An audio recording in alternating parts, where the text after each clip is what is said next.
హృదయం అన్నిటికన్నా ఎటువంటిదండి? ఘోరమని వ్యాధి కలది. దాన్ని గ్రహింపగలవాడు ఎవడు? దాన్ని గ్రహింపగలవాడు ఒకే ఒక ఆయన ఉన్నాడు. ఎవరండి? హృదయాల్ని అంతరంగాల్ని పరిశోధించే నీతి గల దేవుడు ఒక్కడే ఉన్నాడు.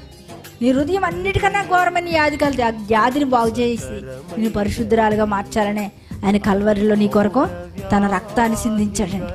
ఆయన విలువైన రక్తాన్ని నీ కొరకు చిందించాడు. ఆయన హృదయము చూడండి, మరి ఆయన చనిపోయినప్పుడు ఇంకా చనిపోవడం లేదని బళ్ళి మించి పక్కలో పుడుస్తారు. ఇంకా నీళ్లు కూడా రక్తమంతా పోయి నీరు కారుతుంది. ఎందుకంటే దేవుడు ఎంతగానో నిన్ను ప్రేమించాడండి. ఒకసారి ఆలోచిస్తాం. ఎప్పుడన్నా సరే ఎన్నో ఆలోచిస్తూ ఉంటాం, ఎన్నో భద్రం చేసుకుంటాం. ఆయన నీకోసం తన ప్రాణాన్ని పెట్టి ఆ ఘోరమైన హృదయాన్ని మార్చాలని, ఆ భయంకరమైన మనసుని మార్చి నిన్ను ఏం చేయాలండి?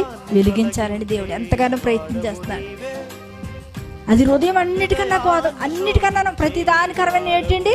ఘోరమైంది.